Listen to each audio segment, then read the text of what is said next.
Dans la salle sombre des cellules de la prison, de nombreux prisonniers tendent leurs mains dans un cri silencieux vers la liberté, derrière les barreaux. Le seigneur démon est assis sur son trône lugubre dans la lueur rougeâtre de la salle du trône, où tout est saturé de mort. Dans la sombre contemplation de ses crimes, Monseigneur est assis sur le trône dans une indifférence muette. Sautant soudain sur ses pieds, le seigneur démon autrefois sombre sembla se réveiller d'un long sommeil dans une exclamation de surprise.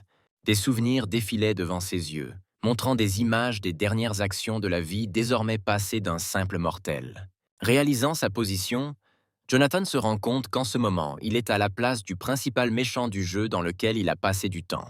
Peu à peu, il en vient à accepter la situation, ainsi que le nouveau rôle auquel la Providence supérieure l'a placé. Être le méchant principal du jeu signifie avoir un grand nombre de privilèges, ce que Jonathan est très attrayant. Le nouveau seigneur démon comprend que c'est lui qui devra combattre les héros les plus forts de ce monde. En tant que plus fort parmi les démons noirs, Jonathan a maintenant le pouvoir de renverser n'importe quel homme courageux. Dans le feu de l'action d'une bataille acharnée, où de nombreux guerriers sont déjà tombés, l'archidémon se prépare à porter le coup final. La concentration du maître est brisée par un coup d'épée rapide qui laisse une cicatrice sur la joue du démon.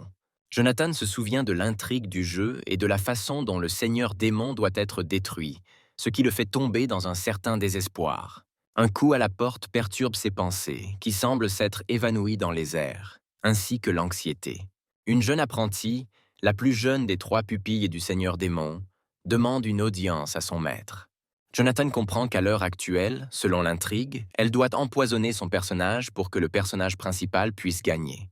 Ses intentions, ainsi que l'expression de son visage, sont fermes. Elle est sûre de ce qu'elle veut faire contre son professeur.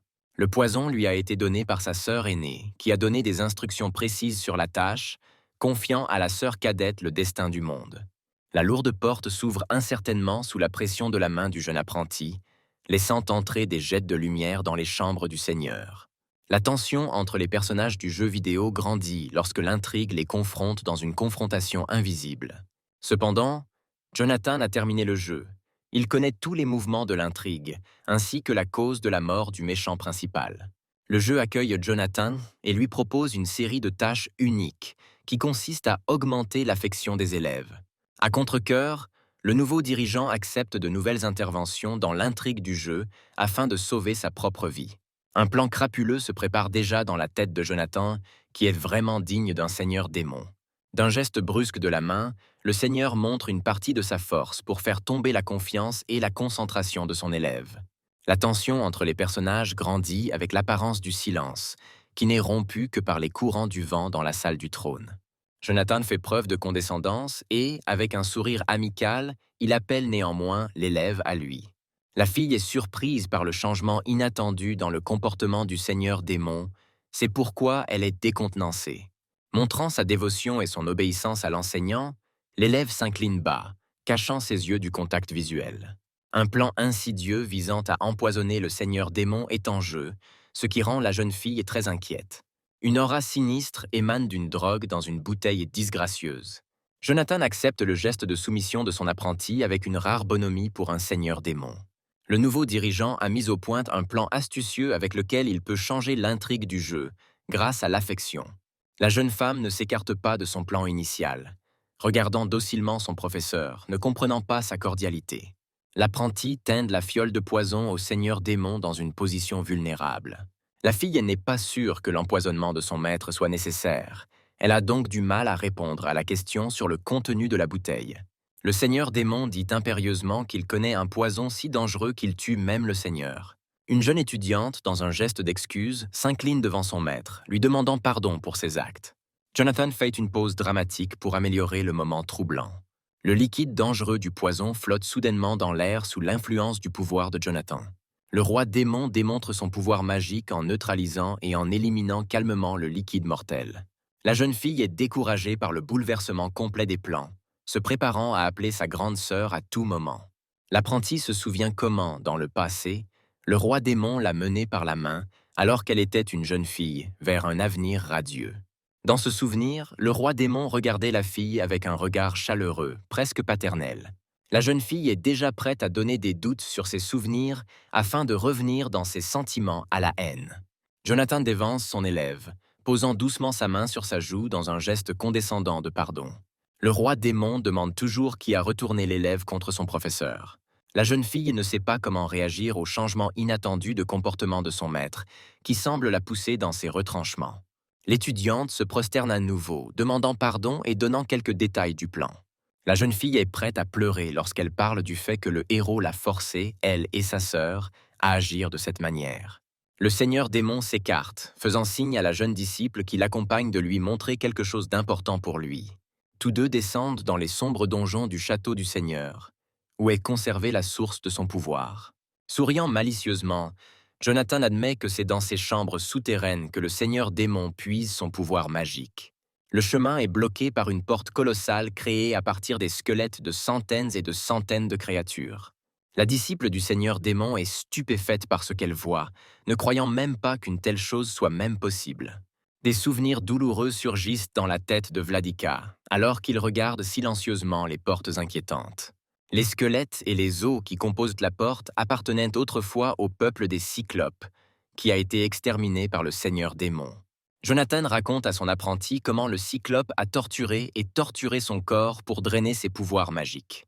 Ce n'est qu'en réalisant et en acceptant son pouvoir que le roi démon a pu s'évader de son emprisonnement et se venger des coupables.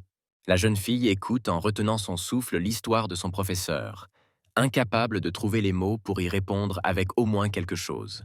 L'étudiante est embourbée dans des doutes sur la mission à laquelle le héros l'a poussée par sa persuasion, lorsque l'évêque lui propose d'ouvrir les portes.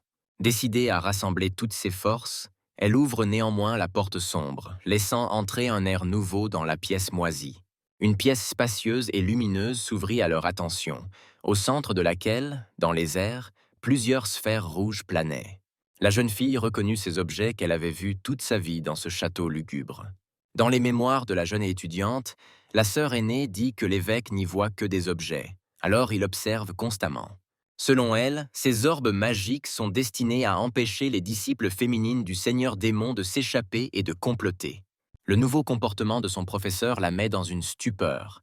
C'est pourquoi il y a un décalage avec ce dont sa sœur l'a convaincue. Les sphères d'observation s'intensifièrent de façon spectaculaire, diffusant des images du passé à partir des souvenirs du seigneur démon. Dans le passé, une petite fille pleure après avoir perdu ses parents lors d'un raid de vol. Les bandits sont déjà prêts à prendre la vie d'un enfant pour s'amuser, en brandissant des armes froides en vue du combat.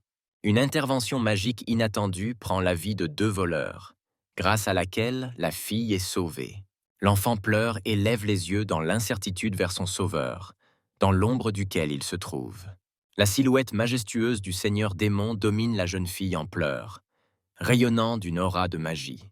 Un sourire étonnamment amical effleure les lèvres du seigneur démon, alors qu'il regarde la petite fille et l'invite à partir avec elle.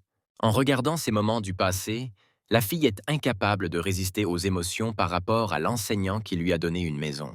Ne comprenant pas la raison de cette surveillance constante, elle ose tout de même poser sa question au seigneur démon. Jonathan continue d'insister sur les émotions de ses élèves, parlant de son affection et de son enthousiasme à propos de la condition de ses élèves. Une vérité inattendue, contrairement à ce que sa sœur lui a dit toutes ces années, déstabilise la jeune fille d'un coup dur. Monseigneur sourit paisiblement, disant à quel point il apprécie et aime ses protégés, alors il s'inquiète souvent pour eux. Incapable de résister au fort afflux d'émotions, la jeune fille succombe à ses sentiments et tombe dans les bras de son professeur. L'étudiante pleure, s'enfouissant dans la poitrine de son maître, implorant le pardon d'avoir permis l'idée de tuer le professeur. Les larmes aux yeux, la jeune fille demande à son professeur de ne pas se mettre en colère et de lui donner une chance, à elle et à sa sœur. Elle s'accroche plus fort à son maître, n'arrêtant pas ses pleurs, tandis que le seigneur démon l'accepte calmement. Jonathan sourit malicieusement, serrant son élève dans ses bras et se réjouissant tranquillement mais solennellement d'une petite victoire sur le complot. Le système de jeu accueille à nouveau Jonathan, indiquant que la quête d'affection est terminée et que les récompenses ont été reçues. Le seigneur démon s'éloigne, disant que sa sœur aînée l'a trahi après tout et ne pourra pas revenir. L'apprenti tombe à genoux devant son maître, s'excusant d'avoir permis ce résultat. Elle accepte la culpabilité, mais ne veut pas que la punition affecte sa sœur aînée, qui a peut-être oublié l'affection de l'enseignante. Jonathan sourit, acceptant ses excuses et étant d'accord avec les arguments de son jeune élève. Le seigneur démon se penche vers la jeune fille et lui propose de participer à un plan astucieux en échange du pardon. L'étudiante est heureuse et impatiente d'aider son maître, se réjouissant de l'occasion qui lui est offerte de lui pardonner son erreur. L'ancien château du seigneur démon ressemble à un reflet de sa nature maléfique et de ses actes de l'extérieur. Le personnage principal, Xiao, une personne brillante et positive, se tient à la porte du palais du seigneur, parlant de l'accomplissement du plan auquel les étudiants sont allés. La sœur aînée de Singer, Tai, explique exactement le plan dans lequel ils sont impliqués. Elle a confiance en sa sœur, disant que si nécessaire, et si le plan est ruiné, la sœur cadette donnera immédiatement un signal. Une lame d'épée froide tombe sur le cou de Xiao à la suite de ses doutes sur le plan et sa jeune sœur Tai. La jeune fille belliqueuse avertit sévèrement le héros qu'il n'y a aucun doute à leur sujet, car le plan a clairement été pensé. Cho ferme les yeux et se reproche nerveusement sa faiblesse temporaire dans l'exécution du plan. Pendant que les héros se parlent, Singer est déjà en train de monter les escaliers pour les rencontrer, après avoir rencontré le professeur. Xiao salue joyeusement la fille, se dépêchant de la rencontrer, comme s'il oubliait tous les doutes sur le plan. Le héros se dépêche d'embrasser une jeune fille, en signe de salutation et d'affection amicale. Un regard destructeur arrête toute tentative de câlin ou de communication amicale. Xiao sourit d'incrédulité, découragé par le changement soudain d'humeur de Singer. Avec le temps, la sœur aînée intervient dans le dialogue, saluant la fille et lui demandant si le plan a été exécuté exactement. Singer s'excuse coupable de ne pas leur avoir signalé et de leur avoir fait savoir que tout est sous contrôle. La fille rapporte que le plan a été exécuté et que le seigneur démon a été empoisonné, ce dont Xiao est heureux, mais ne fait pas confiance à Tai. Le héros savoure déjà la victoire sur le boss principal, se souvenant de son dur parcours de 10 ans dans l'entraînement et la couverture. Tai doute de la véracité de ce qu'il a fait et demande à sa sœur d'en dire plus sur comment cela s'est passé. L'histoire de Singer décrit de manière vivante comment le seigneur démon a pris du poison et quelles conséquences attendent même une âme aussi forte. Le poison est environ 7 jours avant le début de l'action, selon les calculs. Tai, pendant ce temps, les héros doivent se préparer à la bataille. La jeune fille rappelle strictement que les erreurs sont inacceptables dans la bataille à venir contre le plus grand mal. Xiao, d'autre part, est optimiste quant à la victoire, puisqu'ils ont quand même réussi à empoisonner le seigneur démon. Les sœurs n'ont pas apprécié l'explosion spirituelle de joie du personnage principal, estimant que même dans une telle situation, il est nécessaire d'agir sérieusement. Le gars s'excuse pour sa joie prématurée, après quoi il part avec un rapport à son temple. Singer parle encore à sa sœur aînée en privé de ses expériences et de ses réflexions sur le plan. Une jeune fille demande coupable si leurs actions sont correctes et s'ils devraient faire cela à leur professeur. Ti comprend les sentiments de sa jeune sœur, mais souligne la nécessité de détruire le plus grand mal. Pendant ce temps, Jonathan est dans sa salle du trône, contemplant silencieusement son plan astucieux. Le seigneur démon a reçu un coffre de jeu en or en récompense pour avoir accompli la tâche. Lors de l'ouverture du coffre, le système de jeu offrait à Jonathan l'un des 3 objets parmi lesquels choisir. Le seigneur démon considérait que les objets étaient inutiles, à l'exception d'une carte qui pouvait être utilisée pour faire reculer la progression du personnage. Jonathan se tient devant une source magique de son pouvoir d'un autre monde, qui bouillonne d'énergie rouge. Alors qu'il réfléchit, Jonathan se souvient comment s'est déroulée la bataille finale contre le seigneur démon dans le jeu. Cho doit porter le coup final au corps du seigneur affaibli par le poison à la fin de l'histoire. L'ancien complot ne convient pas au seigneur démon actuel. Il est donc déterminé à prendre son destin en main. Sous l'influence du pouvoir magique de Jonathan, la source de sang répond par une lueur bouillante et inquiétante. Des profondeurs du puits magique, un objet est apparu qui était imprégné du pouvoir du seigneur démon.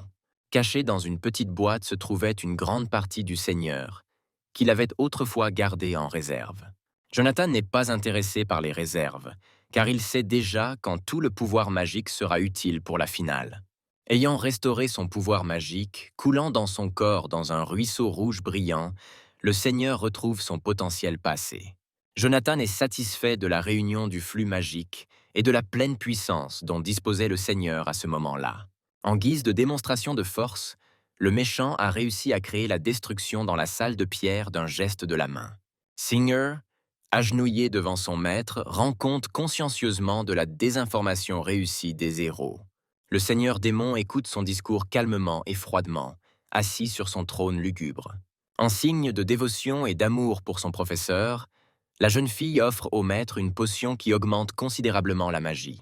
Jonathan sursauta de surprise, car il n'avait pas vu cette potion même en jouant, puisqu'elle faisait partie du contenu supprimé. Singer est extrêmement satisfaite de la réaction de son professeur. Alors elle aspire avec impatience à une récompense du maître. Doucement et affectueusement, elle prend sa main tendue et s'approche doucement du seigneur démon. La jeune étudiante, rougissant d'impatience, constate qu'elle a mérité une récompense pour sa fidélité et le travail accompli. Jonathan était un peu décontenancé, mais a pris le contrôle de la situation, décidant qu'une tape sur la tête serait suffisante comme récompense. Pour Singer, même un tel contact tactile est déjà une grande récompense, qu'elle apprécie sincèrement. L'action est transférée au temple, où Xiao s'est rendu afin de délivrer un message sur le plan mené à bien. Le jeune héros est accueilli par le chef du temple, une femme grande et majestueuse nommée Hua.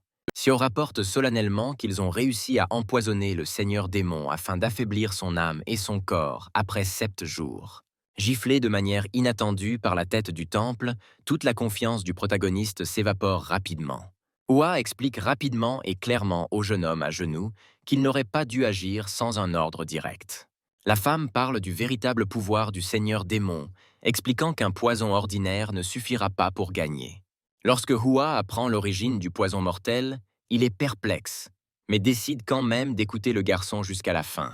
Xiao révèle que dans 7 jours, le corps et l'âme du seigneur démon seront suffisamment affaiblis pour le tuer une fois pour toutes.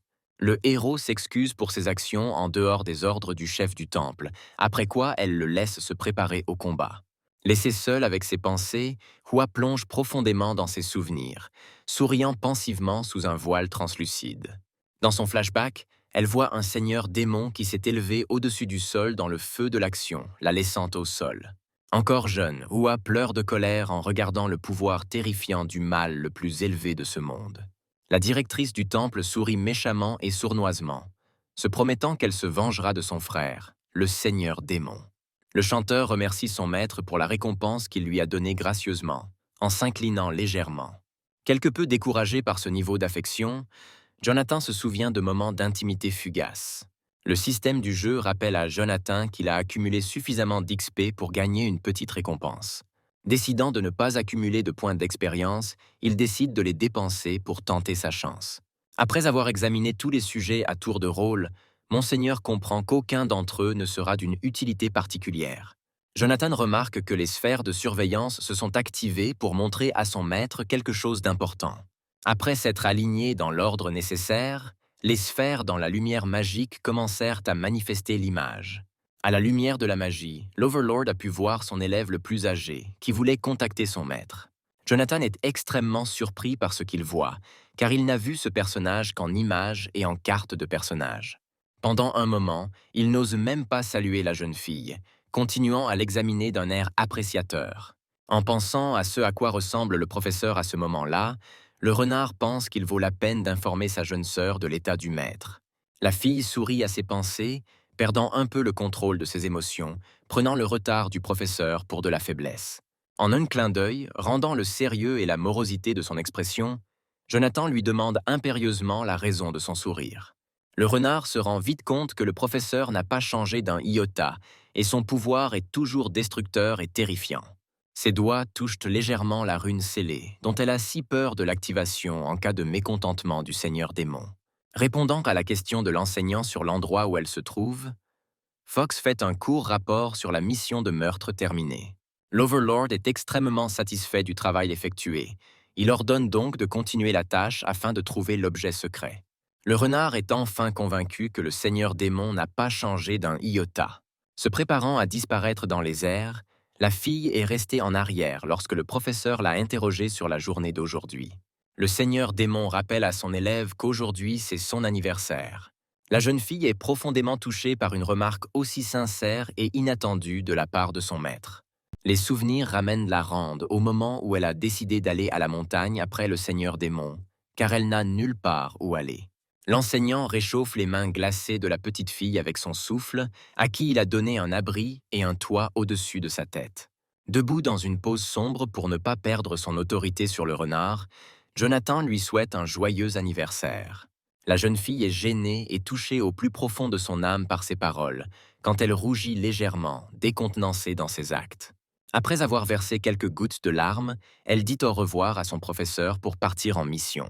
L'image de l'apprenti disparaît dans la salle du trône du Seigneur Démon lorsque les royaumes de vision cessent de diffuser. Jonathan se demande comment il a inconsciemment essayé de la courtiser en se souvenant de sa date de naissance sur la carte du personnage. Le plan s'est partiellement réalisé pour les 7 prochains jours, car tous les étudiants du Seigneur sont encore calmes et ne veulent pas attenter à sa vie. Sortant la potion magique que Singer lui a donnée, Jonathan regarde la lueur bleutée dans ses doigts. Le roi démon décide d'utiliser cette mise à niveau pour améliorer ses pouvoirs magiques au niveau d'un virtuose. Dans le temple, les combattants sont formés, qui répètent les techniques après le maître en pratiquant leurs compétences de combat. 2 combattants continuent leur entraînement, pratiquant les techniques de combat avec des armes froides. Un disciple junior demande à Xiao ce qu'il a en tête, car il est trop pensif. Le jeune héros dit joyeusement que Singer lui manque et espère que son ami a réussi à lui offrir un cadeau de sa part. Regardant Xiao d'un air coupable, le jeune disciple raconte comment la fille a non seulement rejeté le cadeau, mais l'a également brisé. Stupéfait par cette nouvelle, Xiao laissa tomber son épée, incapable de trouver les mots pour répondre à cela.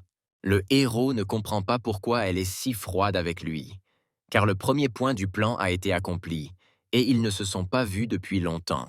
L'étudiant ajoute également que la fille était offensante pour son affection, disant qu'elle avait un amant. Perdant complètement le contrôle de ses émotions, Xiao s'évanouit, saignant à mort. Reprenant rapidement ses esprits, le jeune héros saute des buissons et hurle furieusement, essayant de découvrir qui est cet amant. Pendant ce temps, Jonathan médite dans son palais, se concentrant sur son nouveau pouvoir qu'il a pu acquérir. Littéralement rayonnant d'énergie magique, il sourit de contentement en remarquant à quel point il a réussi à grandir en termes de force. Le cœur de la potion que Singer lui a donnée brûle avec une magie féroce et fournit une réserve d'énergie presque illimitée. Une jeune étudiante félicite son seigneur d'avoir amélioré ses capacités, car sa joie est un bonheur pour elle. Le Seigneur Démon remercie l'apprenti en disant qu'il n'oubliera pas sa contribution à la cause commune. Le chanteur raconte joyeusement à son maître comment Xiao a essayé de se rapprocher d'elle, mais elle l'a rejeté. Le Seigneur Démon interrompt brusquement son histoire, montrant de l'impatience, exigeant qu'elle enlève ses chaussures. La jeune étudiante ne comprend pas le sens de cette demande, tentant de s'en dissuader, elle la refuse avec tact. Monseigneur continue d'insister sur le sien, en utilisant son statut et son pouvoir. Obéissant à la demande de son maître, Singer commence à contre-cœur à enlever ses chaussures, comme il l'exigeait. Le chaud maudit de l'empoisonnement brille sur le pied de la jeune fille, apportant des sensations douloureuses dans tout son corps. La disciple a confié son corps à son maître, et ce poison n'est qu'une conséquence de la connexion avec la force obscure, alors elle demande à ne pas s'inquiéter. Jonathan est extrêmement flatté par son affection, ce qui le fait rougir quelque peu. Le Seigneur Démon se rend compte qu'il est complètement immunisé contre les poisons, alors il décide d'aider son apprenti. Le suzerain ordonne à son apprenti de s'asseoir sur son trône pour un meilleur accès au sceau maudit. La jeune fille résiste à une telle demande, disant qu'elle ne peut pas s'asseoir sur le trône de son maître. Sans attendre ses faveurs, Jonathan fit asseoir la jeune fille sur son trône lugubre. Agenouillé devant Singer, le Seigneur Démon est déterminé à l'aider avec le poison. S'approchant du seau empoisonné, l'évêque prit soigneusement sa jambe dans ses mains. Frappé par un tel geste de son maître, Singer brûlait d'amour pour son professeur. Après avoir fini d'aspirer le poison de son corps, Jonathan s'éloigne de la fille, exhalant les restes de la malédiction avec de la vapeur. Singer, libéré du poison, expire abondamment après l'intervention. Sans permettre à son apprenti de reprendre son souffle, le Seigneur Démon exige et lui ordonne sévèrement de se lever de son trône. Réalisant que tout est fini et qu'elle abuse de sa cordialité, Singer devient nerveuse. L'étudiante se lève rapidement de son siège et s'enfuit en rejouant ce qui s'est passé dans sa tête. Le système salue à nouveau Jonathan, montrant une augmentation du niveau d'affection, attribuant des points d'expérience. Le Seigneur Démon décide de dépenser des points d'expérience sur un nouveau sort qu'il peut utiliser contre les ennemis. Réfléchir au sort à choisir pour votre propre usage. Le seigneur démon se lève de son trône sombre, ayant résolu son petit dilemme. D'un léger coup de la main, Jonathan tente d'invoquer ses nouveaux charmes, ce qui provoque une lueur magique dans l'air. Le seigneur démon a désormais la capacité d'invoquer des insectes venimeux avec de la magie. Les insectes maudits ressemblent à de grandes cigales lumineuses, dont Jonathan est maintenant le maître. Le suzerain est généralement satisfait du nouveau sort, car beaucoup de gens sous-estiment les insectes. Jonathan se rend à la prison souterraine de son propre palais afin de tester ses nouvelles compétences. Enfermés dans la prison, les âmes des prisonniers sont assises dans des cages, maudissant le nom du seigneur démon. Le seigneur démon s'approcha de la cellule de détention d'un certain héros qui brillait d'une lueur bleue. Le frère aîné du protagoniste, qui devait apparaître dans l'intrigue après la mort du dirigeant, est derrière les barreaux. Le méchant salue une vieille connaissance qui est si heureusement emprisonnée. En colère, le héros menace son ennemi de représailles si le seigneur touche son frère au moins une fois. Le seigneur démon se penche par-dessus les barreaux, souriant et notant qu'il n'aime pas les menaces. Une personne continue de se disputer furieusement avec son pire ennemi, les yeux brillants de colère. Malgré cet état de choses, le seigneur démon propose un marché à son ennemi. La suggestion est une bataille loyale l'un contre l'autre, car ils sont maintenant au même niveau de pouvoir. Ne croyant pas à l'honnêteté d'un tel accord, le guerrier crie au seigneur démon avec perplexité. Monseigneur explique sa position dans ce différend, rétorquant qu'ils sont tous les deux au niveau de la virtuose. Le héros accepte néanmoins l'accord proposé, histoire de sortir d'ici s'il gagne. Un guerrier se prépare à la bataille, concentrant son énergie et se préparant à la victoire. La tension monte alors que les adversaires se font face, mais un petit insecte se faufile sur le guerrier. Atterrissant prudemment sur son épaule, l'insecte venimeux commença tranquillement à exécuter le plan insidieux de son maître. Se préparant au combat, le guerrier prit l'épée à la main, se réjouissant d'avoir l'occasion de sortir de prison. Le héros continue à se réjouir, ne croyant pas à une telle chance, car maintenant il est absolument sûr de la victoire. Faisant tourner la lame de l'épée, le guerrier se prépare à attaquer son adversaire. Renvoyant l'ennemi du ciel sur la terre, le seigneur démon demande de ne pas trop se détendre. N'écoutant pas le bavardage du seigneur, le frère seigneur Xiao est déterminé à gagner et n'envisage pas d'autres options. Jonathan invite son adversaire à faire le premier pas dans cette bataille mortelle. Utilisant toutes ses prouesses magiques, le guerrier chargea dans la bataille, illuminant le champ de bataille d'une lueur bleutée. Des lames mortelles composées d'énergie pure du héros se précipitent vers le seigneur démon. Testant sa nouvelle limite, Jonathan accumule de la puissance pour un coup puissant. L'énergie magique noire pulse violemment avec un courant électrique dans la main de son maître. La formation des épées magiques est brisée, et maintenant le héros est complètement sans défense. Après être tombé au sol et déçu dans la bataille, le frère aîné Xiao ne peut pas accepter la défaite. Le seigneur démon se moque de son adversaire, disant qu'il ne faisait que tester sa propre force et ses capacités. En colère, le guerrier crie à son adversaire, ne voulant pas accepter la défaite. Monseigneur se contente de rire sombrement, soulignant que la personne aurait perdu de toute façon. Ne comprenant pas une telle moquerie, le héros sent comment les petites pattes des insectes s'enfoncent dans la peau. Le guerrier maudit le nom du seigneur démon, offensé qu'il ait empoisonné son corps avec des insectes. Le frère aîné Xiao est tombé au combat, donnant son âme au purgatoire personnel du seigneur démon. Le suzerain s'attendait à une sorte de récompense du système de jeu pour avoir vaincu un adversaire aussi puissant dans l'histoire. Le jeu est resté silencieux en réponse à ses affirmations et à ses remarques furieuses. Le seigneur démon rentre chez lui, réfléchissant à la suite des activités de son plan. Le suzerain prévoit d'utiliser le corps et l'âme de son frère aîné dans ses intrigues comme appât. Dans une chambre douillette, les disciples du temple dorment, se reposant après une journée d'entraînement exténuante. Le jeune Xiao est tourmenté par des cauchemars. Il parle dans son sommeil, s'effondrant en un cri et couvert de sueur.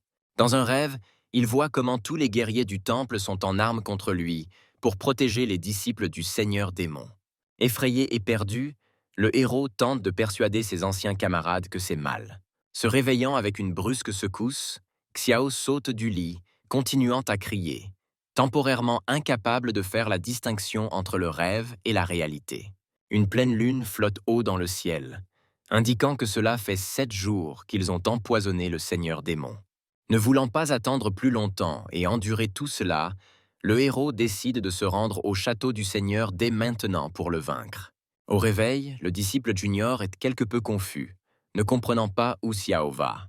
Le jeune héros décida de mentir pour que personne ne sache quelles étaient ses intentions, en disant qu'il allait pêcher. Les portes du temple du Seigneur démon se lèvent dans une nuit orageuse, lorsque Singer décide de rendre visite à son maître.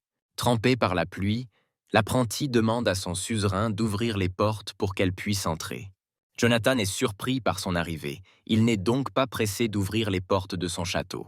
Selon l'intrigue du jeu, elle était censée venir le lendemain, ce qui est très différent de ce qui se passe. Monseigneur prit sa place habituelle sur son trône majestueux, se préparant à recevoir son disciple. Les lourdes portes du temple s'ouvrent sur la jeune fille, l'invitant à entrer. Le Seigneur démon demande calmement et froidement à son apprenti le but de sa visite. Mouillé et glacé par le froid, Singer s'excuse d'avoir dérangé le Seigneur, disant qu'il y a un fort orage à l'extérieur. Jonathan est complètement indifférent à cette information, ne comprenant pas ce qu'elle veut. Singer demande à son maître de l'héberger dans son palais pour une nuit, pas plus. Se souvenant de la raison de ce changement dans le comportement de son disciple, le Seigneur démon se tourne vers ses souvenirs. Le jour de leur première rencontre, un tel orage a fait rage, laissant une marque indélébile sur la psyché de l'enfant. L'apprenti demande de nouveau à l'évêque, car elle est terriblement effrayée par un violent orage au dehors. Son humeur change quelque peu lorsqu'elle imagine qu'elle peut être dans le même lit que son professeur. Jonathan se souvient que c'est lors de tels orages, selon l'intrigue du jeu, que le héros interagit le mieux avec ce personnage. Un peu embarrassé par un tel concours de circonstances, Monseigneur essaie de réfléchir à ce qu'elle doit lui répondre. Le Seigneur démon refuse brusquement sa demande, disant que cela ternirait son nom de Seigneur du mal. Mendiant avec plus de force, Singer tombe dans les bras de son maître, s'accrochant à lui dans sa demande. La jeune fille, en larmes, demande à comprendre sa condition, qu'elle ne peut pas surmonter seule. Le visage du Seigneur démon devient un peu rouge à cause d'un niveau de contact tactile auquel il ne s'attendait pas. Singer est assis sur les genoux de l'enseignant, cachant son visage taché de larmes dans les plis de ses vêtements. Monseigneur tente de répondre avec vivacité et autorité à une telle tentative d'atteinte à son espace personnel, en essayant de l'en dissuader. Jonathan a perdu cette bataille, ils sont donc allongés dans le même lit pour que l'étudiant n'ait pas peur des orages. Les pensées du méchant principal se précipitent dans les significations après son propre titre de Seigneur démon. Singer n'arrive pas à s'endormir, essayant d'accepter son bonheur de partager un lit avec son suzerain. Un bruit sec de tonnerre fendit le silence, obligeant la jeune fille à s'enfoncer instinctivement dans le corps de son maître. Réalisant quelle ligne elle franchit, elle ne peut toujours pas s'éloigner, à cause d'une forte peur. La fille s'excuse pour ce comportement et essaie de ne pas se comporter trop étrangement.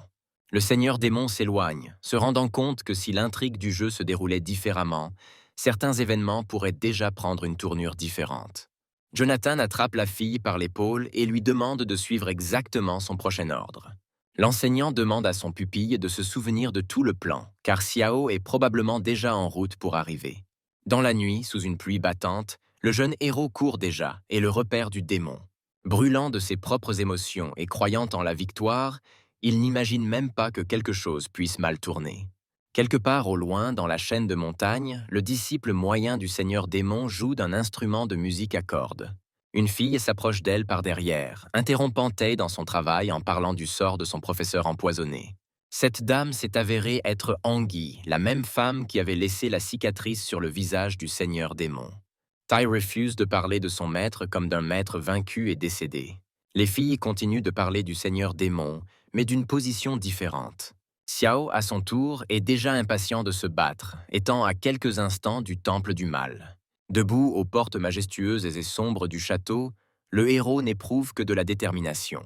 Le jeune homme est sérieux dans ses actes et compte bien mettre fin à un mal puissant à lui seul. Singer surgit soudain par derrière et déstabilise le jeune héros. Xiao salue chaleureusement la fille, heureux d'avoir pu la revoir après tout. Le jeune héros essaie toujours de garder son sang-froid, s'interrogeant sur la raison pour laquelle elle pourrait être là. Les doutes momentanés de Xiao disparaissent rapidement, donnant à ses émotions un exutoire. Le jeune homme lui demande encore pourquoi elle est ici et comment elle est arrivée ici. Si selon le plan, elle ne devrait pas être ici. Singer s'excuse en disant qu'il espionne le Seigneur démon ici. Xiao accepte cette réponse comme une vérité irréfutable, ne croyant pas qu'elle communique avec lui si gentiment. Le jeune héros essaie de calmer la fille dans le dialogue, tout en essayant de la prendre par la main. Singer n'accepte pas ce geste, à la surprise du jeune homme, continuant à se construire un allié. La fille dit qu'elle a peur d'y aller seule et qu'elle ne pourra pas combattre le seigneur démon par peur. La confiance de Xiao revient lorsqu'il se rend compte que cette dame a des ennuis et que lui seul peut l'aider. D'un mouvement rapide de la main, le héros sort une énorme épée longue de derrière son dos, montrant sa confiance et sa détermination. Singer fait joyeusement l'éloge du jeune homme, encourageant son tempérament fougueux. Shio succombe à ses sentiments et est touché par le fait que cette fille est toujours de son côté et l'aide au moins par sa présence. Regardant sombrement le héros, le masque d'une gentille fille se glisse de son visage, laissant place à des émotions véridiques. Le sombre chemin qui descend est ouvert aux héros par une bouche affamée, d'où souffle le froid de la tombe. Descendant dans le donjon le long des marches lisses, mais apparemment interminables, les héros marchent prudemment dans un silence gêné. Le chanteur s'en prend directement à Xiao, qui ne sait même pas dans quel genre de piège cette fille l'entraîne. L'artefact secret que Xiao a emporté avec lui s'affaiblit progressivement à mesure qu'il descend. Le héros suggère qu'il n'aille pas plus loin afin d'avoir une chance de vaincre le Seigneur d'une manière différente. Singer ne peut pas accepter une telle réponse de la part de Xiao. Alors il joue à nouveau une dame en détresse afin de motiver le héros à passer à autre chose. Descendant tout en bas des escaliers, ils se retrouvèrent dans la salle spacieuse du Seigneur démon qui les attendait déjà. La porte se referme avec fracas derrière Xiao, coupant les voies d'évacuation et claquant le piège. Le roi démon se tient dans un silence lugubre au milieu d'une pièce sombre, palpitant d'une aura magique. Les héros essaient de comprendre ce qui arrive à leur adversaire et ce qu'il va faire. Le poison pénètre de plus en plus dans la chair du démon, consumant littéralement son âme, tout comme Xiao l'avait prévu il y a 7 jours. Le jeune héros se souvient des instructions de Hua et se prépare à répondre à toutes les ruses du Seigneur. La véritable entité qui se cache sous le visage du démon demande à Xiao de quitter cet endroit d'une voix étranglée. Le héros et Singer tentent de comprendre les intentions du Seigneur démon, tandis que la fille est sûre que le professeur va frapper. L'homme prend une position d'attaque, concentrant son énergie dans sa lame et se préparant au combat. Xiao déclenche un coup de foudre, assez rapide pour que ses conséquences ne soient pas immédiatement apparentes. Le corps du démon s'avère être une illusion qui se dissipe sous le poids du coup du bonhomme. Xiao voit une vérité tragique qu'il ne peut pas croire tout de suite, parce qu'il a tué son propre frère.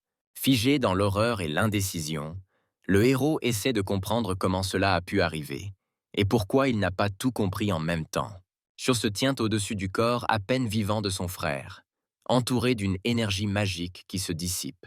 Un frisson parcourt tout le corps du jeune héros, alors qu'il essaie de parler à son frère aîné et de découvrir comment il s'est retrouvé ici. La vie brille à peine dans le corps mourant du frère aîné, qui, par une respiration sifflante, tente d'expliquer aux plus jeunes qu'ils ont tous les deux été trompés. Avec prudence dans ses mouvements rapides, Xiao courut vers le guerrier tué, lui demandant de conserver ses forces. L'énergie démoniaque rouge se précipita vers les frères, en deuil, avec un rugissement électrique. Une flèche magique transperce le corps mourant du guerrier, vaporisant la chair et laissant le jeune héros seul. Xiao regardait l'assassin de son frère avec horreur, ne croyant toujours pas que tout cela se passe vraiment. La silhouette majestueuse du seigneur démon, vêtu d'un pouvoir magique mortel, domine le jeune héros. En criant des malédictions avec mépris, le jeune homme perdu ne comprend pas pourquoi il n'a même pas été autorisé à dire au revoir à son frère. Le cri de colère du jeune homme est interrompu par le rire sarcastique et sombre de Singer. Ayant révélé toutes les cartes, la jeune fille prit le parti de son maître, admettant que tout cela n'était qu'un piège. Xiao ne croit pas du tout que la fille soit capable d'un tel blasphème. Ne voyant plus l'intérêt de cacher ses sentiments pour son professeur, Singer tombe dans son étreinte tenace. Le héros regarde avec désespoir ce qui se passe, baissant furieusement ses mains vers le sol d'un coup puissant. Ne comprenant même pas comment cela est possible, Xiao est horrifié de demander pourquoi elle fait cela et le trahit. La jeune fille réplique aux déclarations du jeune héros en faisant remarquer qu'elle n'a toujours été dévouée qu'à l'enseignant. Accumulant en colère de l'énergie magique, le gars refuse de croire en ce qui se passe, se préparant au combat. Le jeune homme veut seulement libérer la fille des griffes du mal et venger son frère tombé, pour lequel il part au combat. Divisant son corps en plusieurs copies à l'aide d'une technique spéciale, le héros attaque rapidement le seigneur démon. Le chanteur craint pour son maître, c'est pourquoi il lui crie ses peurs. Les yeux démoniaques du seigneur aident Jonathan à voir la vérité dans son environnement, rendant la technique de Xiao inutile. Attrapant la lame du héros qui volait rapidement avec seulement ses doigts, le seigneur démon fut capable d'arrêter l'attaque imprudente. Le dernier atout de Xiao apparut enfin, s'avérant être un ancien artefact magique de son temple. Un minuscule lotus doré est révélé dans toute sa splendeur, montrant la grandeur de l'artefact légendaire. Jonathan sourit victorieusement, parce qu'il a calculé un tel développement des événements dans le jeu d'histoire original. Des chaînes magiques préplacées sont activées dans la gueule des dragons de marbre, essayant de faire face à un ancien artefact. Mordant dans la fleur dorée, la magie noire ronge l'épaisseur de l'artefact légendaire, l'empêchant d'être utilisé. Un éclair d'explosion illumine la pièce, alors que le pouvoir sombre du seigneur démon prend enfin le dessus sur le lotus. Ne croyant pas qu'une telle chose soit possible, Xiao hurle de rage, maudissant son adversaire et baissant sa garde dans la bataille. Un jeune homme au bord de la panique pleure et hurle en silence lorsque le seigneur démon est juste derrière lui. Le visage sombre rempli d'une puissance maléfique sourit, savourant sa prochaine victoire sur le bien. Xiao a peur et recule lorsqu'il se rend compte que le résultat est loin d'être en sa faveur. La mort de son frère, la trahison de sa fille bien-aimée, l'incroyable force de l'ennemi, tout cela est tombé sur le jeune homme. Alors que le jeune héros est en état de choc, le seigneur démon continue sa pression terrifiante. Incapable de résister à une telle pression mentale, Xiao tombe au sol, juste aux pieds de son adversaire, incapable de se battre plus.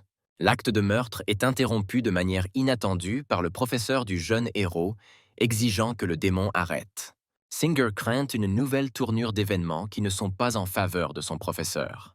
Une énergie magique bouillonne dans la pièce, à cause de la simple présence d'une femme sur le champ de bataille. Jonathan l'a reconnue comme la sœur du principal méchant de l'intrigue originale du jeu. Il pense donc que cela pourrait être une bonne chose. Un regard vicieux et froid et furieux perce la silhouette du seigneur démon, lui rappelant le passé. Le corps de Jonathan réagit à la présence de sa sœur, arrachant une fleur impérissable de ses souvenirs.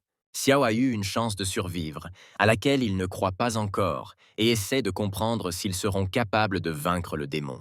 Monseigneur sourit distraitement en réponse aux demandes de laisser partir le jeune héros. Avec des yeux étrangement brillants, dégageant une magie maléfique, le seigneur démon affirme qu'il ne laissera pas Xiao vivre. En acceptant de telles conditions de jeu, la femme accepte dans ce cas de prendre elle-même la vie de son élève. Ne croyant pas ce qu'il a entendu, le jeune homme demande à ne pas le faire, suggérant qu'ils s'unissent et vainquent le mal ensemble. Un éclair noir interrompt les cris de douleur furieux de Tiao, fendant l'air en quelques instants. Une lame magique bourdonnante trancha le bras du jeune héros, le faisant regarder dans le vide avec horreur et le faire saigner à mort. C'est la punition de son professeur d'apprenti pour désobéissance. Et Xiao le comprend, mais il est trop tard. Effondré, épuisé sur le sol de pierre de la pièce, le jeune héros cessa de montrer des signes de vie. La bataille était terminée pour lui. Ne se souciant pas de l'état du jeune homme, Singer entra en confrontation directe avec le seigneur du temple. La jeune fille est prête à encaisser n'importe quel coup de Hua pour défendre l'honneur de son maître. Satisfait de ce développement, le roi démon sourit alors qu'il se tient dans une bouffée de fumée magique. Le corps fait à nouveau défaut à Jonathan, l'empêchant d'agir contre Hua, lui rappelant de plus en plus de souvenirs de leur parenté. Ne voulant pas perdre de temps à communiquer avec le petit pion du seigneur démon, la femme exige le corps de Xiao afin de l'emporter loin d'ici. Le seigneur démon est impuissant à l'empêcher de prendre son disciple sans vie. D'un seul saut, Hua traverse l'immense salle du palais avec un Xiao inconscient. Avant que la femme ne quitte le domaine du seigneur démon, Jonathan décide de pousser son affection pour lui. En utilisant les souvenirs corporels du méchant, l'homme réincarné rappelle à Hua une fleur qui signifie quelque chose pour eux deux. Après avoir hésité un moment, Hua fut flatté et découragé par ce comportement du seigneur démon. Monseigneur dit à sa sœur qu'il n'a rien oublié et qu'il se souvient de cette fleur, s'adressant à elle comme à un égal. En s'occupant d'elle, Jonathan rejoue dans sa tête l'intrigue du jeu, dans laquelle cette femme n'apparaît qu'à la fin. Singer reçoit une autre récompense pour ses services dignes et fidèles rendus à son maître. L'affection de l'élève a presque atteint son maximum. C'est pourquoi le système vous permet de passer un test de confiance. Jonathan décide de ne pas tarder, ordonnant à la fille de le suivre pour montrer quelque chose. Dans un flashback de l'intrigue du jeu, il voit un vieux guerrier doté d'un grand pouvoir plonger le village dans le chaos et disparaître. Selon l'intrigue originale, Xiao était censé aider la fille à faire face à cela dans une série de quêtes distinctes en lui donnant une épée ancienne. L'Overlord conduit la fille plus profondément sous terre pour passer le test de la confiance. La pièce, qui abrite une collection d'artefacts et d'objets anciens, était chaleureusement éclairée et recélait de nombreux secrets. Le Seigneur montre à Singer une ancienne épée avec laquelle le vieil homme disparu accomplit ses actes. Le Seigneur démon raconte une histoire vraie dans laquelle il n'apparaît pas sous son meilleur jour, prenant la vie de ce vieil homme. Tout cela a été fait à sa demande, afin d'emprisonner les âmes maudites des villageois qui ne trouvent pas de repos. Faisant preuve de tout son sérieux, l'enseignant dit que le guerrier n'a pas disparu, mais qu'il est tombé de sa main pour résoudre le problème de la malédiction. Choqué par la vérité révélée, Singer écoute attentivement son maître, ne comprenant pas pleinement ses intentions. Après avoir terminé l'histoire, le Seigneur remarque que la fille est clairement sombre et semble essayer de trouver les bons mots. Le Seigneur démon est prêt à entendre n'importe quelle réponse de sa part, qu'elle l'attaque ou non. À la surprise de l'enseignant, Singer l'accepta avec cordialité et satisfaction, en raison du fait que toutes les âmes sont réunies. Jonathan, qui ne comprend clairement pas le changement de personnalité de la jeune fille, est découragé par une telle manifestation d'amour. Singer, à son tour, continue son monologue sur l'épée maudite et sur le fait que cette histoire n'était pas un secret pour elle. Elle savait parfaitement que les habitants de son village étaient devenus des morts vivants, sans sentiment et sans but. La fille était également au courant de l'accord que le vieil homme avait conclu avec le seigneur démon ce jour-là. Le jeune étudiant pense que c'était un acte noble d'aider des gens absolument inconnus. Singer, tombant à genoux, se confie complètement aux mains du seigneur démon, en signe de confiance absolue. Le test de confiance a été couronné de succès, mais Jonathan ne peut toujours pas accepter un tel changement de caractère. Assis dans ses appartements, le seigneur démon était plongé dans de lourdes pensées sur sa sœur. La femme qui est si étroitement associée au seigneur a été abandonnée par celui-ci au cours de l'intrigue originale. Le corps du seigneur démon lui-même suggère le passé concernant sa chère sœur. Devant mes yeux se trouvent des souvenirs dans lesquels, selon l'intrigue, il a été forcé de quitter sa sœur. Malgré son âge et ses protestations, Monseigneur était sourd aux sentiments à ce moment-là, après quoi il la quitta. En colère contre son propre état d'impuissance corporelle, Jonathan essaye de se ressaisir. Pour se distraire des souvenirs du personnage, il décide de dépenser des points pour des tâches accomplies. Parmi les objets lâchés, il y avait un lit pour augmenter l'endurance du personnage s'il partage un lit avec quelqu'un. Jonathan décide de choisir ce prix, se cachant derrière le besoin de devenir plus fort. Sa prochaine étape est l'élève du milieu, Tai, qui quitte son temple et incite à son meurtre. En sécurité, Hua soigne les blessures de Xiao en bandant le moignon de son bras. Elle dit qu'elle a averti le jeune étudiant du danger. Une femme lève l'interdiction de désobéir à ses ordres, sinon la prochaine fois, ce sera bien pire. Malgré une conversation aussi difficile, le jeune homme est heureux que le seigneur du temple ait décidé de le sauver et ne l'ait pas abandonné. Hua révèle que pour atteindre ses objectifs, elle a besoin d'assistants pour entrer dans la tour interdite.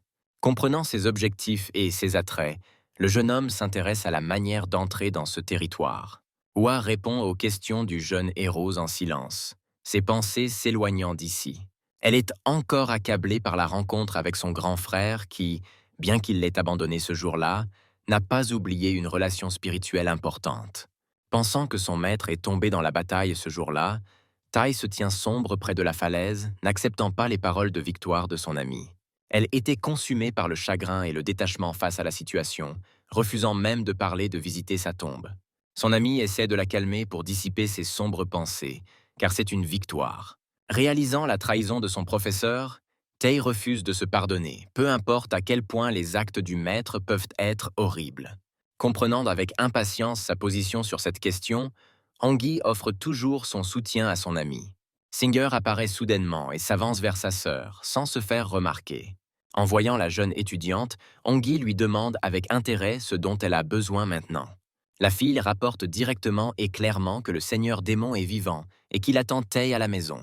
Tae et Hong-gui se figèrent dans une exclamation silencieuse, ne comprenant pas comment cela pouvait être. Rassemblant toutes ses pensées, la jeune fille essaie de se comprendre elle-même et de comprendre la proposition de son professeur. Elle craint d'être celle qui a trahi le Seigneur. Alors elle craint que ce soit un appel à l'exécution, mais Singer la calme. Au bord de l'hystérie, Tai ne peut pas permettre que les atrocités commises contre son corps se poursuivent. Elle s'agrippe au ventre et son corps est saisi d'une douleur intense alors qu'elle tente de réfuter les souhaits purs de l'enseignant. Singer, à son tour, réplique à sa déclaration en disant qu'il ne s'agit que d'une invitation à un repas privé. Encore plus surprises par la tournure des événements, les filles écoutent le jeune étudiant dire que le suzerain s'inquiète pour Tai. Hong-gui persuade son ami de ne pas le faire, car c'est dangereux et peut être un piège. Se mordant le doigt et retenant sa colère, Tai accepte d'y aller, se promettant à elle-même qu'elle ne se laissera pas envahir par son esprit. Arrivée dans la salle du réfectoire de l'évêché, les filles se tenaient juste à la porte, attendant les actions décisives de l'aînée d'entre elles. Singer dit joyeusement qu'elle est même jalouse de sa sœur, puisqu'elle ne rêve que d'un repas avec son maître. En décidant d'aller à l'intérieur, Tai respire le calme et la nervosité.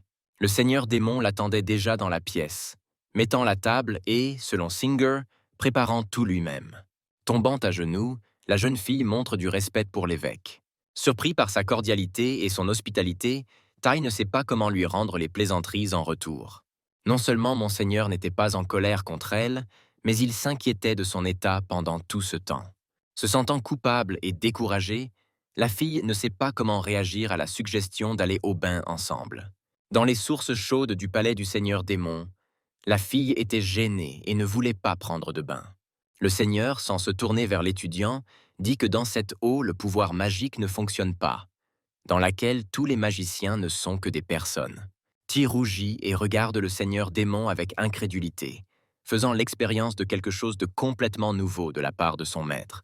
Après avoir refusé d'entrer dans l'eau, l'enseignant ne s'est pas tenu debout lors de la cérémonie avec la fille et lui a attrapé la jambe. Un fort clapotis d'eau, marquant la chute de Tai dans l'eau, résonna dans l'immense pièce. Étant dans une position vulnérable, la jeune fille ne pouvait pas prononcer un mot lorsque l'évêque s'est penché sur elle dans l'eau. Un tel environnement l'a découragée et désarmée, car un tel comportement n'est pas du tout typique d'un enseignant. Complètement embarrassée, Tai tente de s'éloigner du Seigneur afin d'établir une certaine distance. En réponse, le Seigneur démon attira la fille dans les profondeurs des eaux magiques. L'appât au plus profond des courants chauds et magiques, il lui montra le corps de la jeune fille, qui ressemblait exactement à Tai. Ne comprenant pas ce qui se passe, la fille demande comment cela est possible et ce que c'est. Le seigneur démon lui raconte l'histoire de la façon dont lorsqu'il a trouvé Tai, il n'a pas pu le gérer sans aide pour la sauver. Le seigneur d'une autre secte n'a aidé que dans son propre intérêt, afin d'ensuite utiliser le corps de la fille comme un réceptacle. Ti savait que cet homme avait pris soin de son corps, parce qu'à tous égards, il convenait au réceptacle de son âme. Afin de sauver sa nouvelle pupille, selon Vladika, il a décidé de prendre un risque en construisant un corps artificiel. Tu es flatté par l'attention et la tendresse avec lesquelles il en a parlé, réalisant que c'est lui qui l'a sauvé. Tout cela est très différent de l'image qu'elle s'est dessinée dans sa mémoire par rapport au professeur, parce qu'il l'a maudite. Attrapant ses mains avec ses doigts agrippants, le seigneur démon accepta qu'il avait mis des fourmis magiques sur son cœur. Pressant sa paume contre son ventre, l'évêque commença à effectuer un certain rituel pour nettoyer son corps. Utilisant ses pouvoirs, ses yeux brûlaient d'un feu sinistre, ne révélant que les terribles intentions de l'imagination de Tai. Flottant dans les airs et revenant au seuil de la source, la fille saignait, mais ne ressentait pas beaucoup de douleur. Le seigneur démon dit que la malédiction a été placée uniquement pour sa sécurité, par souci et amour, afin que personne ne l'emmène. Mais maintenant, le Seigneur était capable d'enlever toutes les fourmis venimeuses du cœur du corps de la fille, avec le sang empoisonné, la libérant. Tu essaies de reconstituer l'ensemble de l'image que nous avons aujourd'hui, réalisant que maintenant elle est absolument libre. Le système de jeu accueille Jonathan, mentionnant l'affection accrue de Tai, pour laquelle il reçoit un certain nombre de points.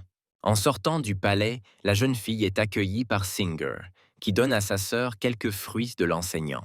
Il se souvient qu'elle aimait Thé. qu'elle aimait ses fruits lorsqu'elle était enfant et qu'elle les mangeait souvent avec le sourire aux lèvres. Ti sourit gentiment alors qu'il accepte le cadeau des mains du plus jeune étudiant et se prépare à prendre la route. Pendant ce temps, Ongi dans sa maison éprouve des sentiments étranges et inexplicables qui sont associés à Tai. Les deux filles sont mentalement étroitement liées par un fil inséparable. C'est pourquoi elles éprouvent tous les sentiments ensemble. Ne comprenant pas ce que Tai fait là-bas qu'elle se sent si étrange. Le vieil homme qui se tenait à l'extérieur de la maison Hongi l'appela brusquement d'un ton autoritaire. La fille s'est rapidement levée et est allée s'habiller afin de rencontrer correctement l'invité. S'adressant à lui en tant que grand-père, Ongui salue le vieil homme avec un sourire hospitalier. Le vieil homme mentionne qu'il devra bientôt démissionner du poste d'évêque, lui remettant le poste, mais selon les coutumes et les règles.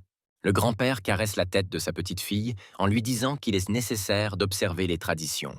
Le visage sévère d'un vieil homme émacié indique son inquiétude face à la situation.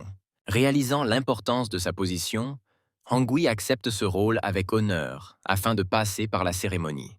Mon grand-père mentionne que pour devenir évêque, elle doit obtenir le soutien du chef de l'un des temples. Hangui a proposé le premier candidat, qui a été immédiatement rejeté, car le chef de ce temple n'a pas son propre avis. La jeune fille nomme le candidat suivant, le chef belliqueux du temple, qui ne convenait pas non plus à son grand-père. Se souvenant de la tête de Hua, la fille est indignée de la nécessité de la contacter, car c'est la seule option.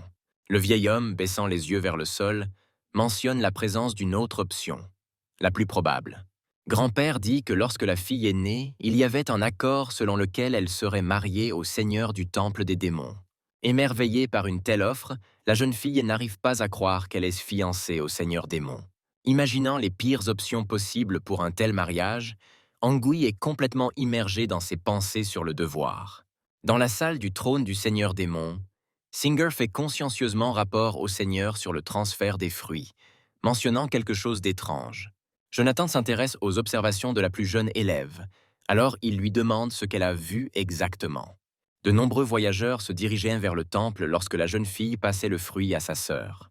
Le seigneur démon mentionne que l'élection du seigneur de la secte commencera bientôt, donc le nombre de voyageurs et de guerriers augmente. Singer presse ses mains contre sa poitrine en signe d'amour, parlant de sa propre dévotion et de sa confiance dans la victoire de l'enseignant. Le seigneur démon décide tout de même de refroidir la ferveur amoureuse de la jeune fille afin de revenir au niveau de la relation entre le professeur et l'élève. Singer est frappé au plus profond de sa colère par une telle déclaration, pensant qu'ils veulent juste se débarrasser d'elle et qu'on n'a pas besoin d'elle. Jonathan tente de désamorcer la situation en lui permettant d'agir comme elle se sent. Remplie d'amour pour son maître, la jeune fille brille, brûlante de désir et d'attirance pour le professeur, bien qu'il refuse à nouveau. Singer s'habille en femme de chambre, prête à exécuter n'importe quel ordre de son maître. Le temple qui retenait les démons, perché dans les montagnes, était violemment attaqué. Le renard s'occupe des gardes de la tour solitaire, ne laissant que 3 anciens de la tour en vie. Les moines les plus âgés sont sévèrement battus après leur rencontre avec la fille démoniaque, mais ils continuent à tenir leurs vœux. L'un des moines craque, disant que la fille ne pourra pas vivre si facilement après tout cela, elle sera certainement punie. Souriant docilement à des mots aussi amusants pour elle, l'issue n'a pas l'intention de s'écarter de sa tâche. La femme a ôté la vie à l'un des hommes afin de montrer le sérieux de ses intentions. Le renard exige de lui donner la clé du cercueil, à l'intérieur duquel est caché un puissant artefact. Craignant pour sa vie, l'un des moines donne la clé au démon, comptant sur sa miséricorde. Sans s'arrêter une seconde sur la cérémonie, la femme prend la vie des témoins restants, achevant ainsi sa longue tâche. Se délectant de son impunité, la démone se réjouit de faire son travail, essuyant les gouttes de sang de ses ennemis. Une disciple seigneur d'un seigneur démon ressent une douleur à l'estomac, pensant qu'elle a été empoisonnée. Le renard vérifie l'intégrité de l'artefact et l'authenticité de cette chose. Surpris par le comportement de Singer, le seigneur démon est légèrement confus quant à la façon de réagir. La jeune fille s'installa au pied de son maître, le regardant en face avec supplication, voulant servir. Le seigneur démon fait clairement comprendre aux disciples qu'il n'est pas intéressé.